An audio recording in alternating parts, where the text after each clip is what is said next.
This boy's job is to carry ice. Carry one piece. One sent very hard not to mention, but also all day long by the rich kid bullying. But no one could have imagined he will be a famous American billionaire. And his rise to fame, it started with this newspaper. The newspaper published the legendary life of Carnegie, the King of Steel. He also started working early. He was treated with disdain by the rich, finally became a billionaire. This inspired the boy. When he got home, he showed the newspaper to his father, but his father poured cold water on him. "You will only be like me. You will only become one kind of person, poor." It was the hardest time for the boy's family. He was unable to make ends meet for days, and a bedridden mother. In order to treat his mother's illness, and to counter his father's born poor theory, the boy left a farewell letter, and left home to make a living. He couldn't afford to buy a bus ticket, so he went with an old man. He took the free train. On the way, he gestured something. The boy asked him what he was doing. He said his mother taught him this. Every day, list 10 things to be grateful for. For example, I am healthy. The boy did not understand the meaning of gratitude. At this time, he was all alone. All he could think about was making money. As soon as he got off the train, the boy blended in with the workers. The foreman was hiring. The boy was the smallest, but he was the one who worked the hardest. The foreman saw that he was active. He also let him get on the bus. A group of people came to the meadow to build a cow sheet for the farmer. As a novice boy,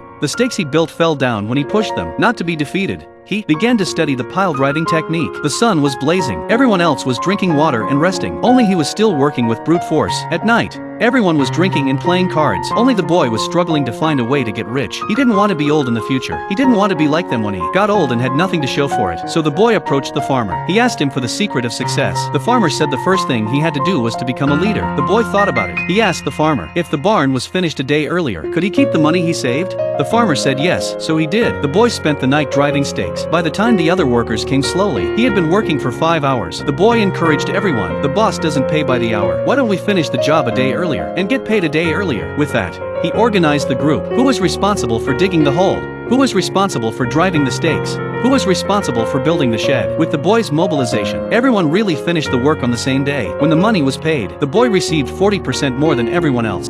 You were in the bellwether, kid. The farmer was very impressed with the boy. He said he would call him again for the next job, but the ambitious boy already had other plans. For on that very day, the boy ran into a Tom. Tom was wearing a golden belt. The boy asked Tom sincerely, "How can I be as rich as him?" Tom said, "There is wealth everywhere. You just don't look deep enough." The boy responded, "It's oil." The boy who got his way to riches walked out the door with great ambition.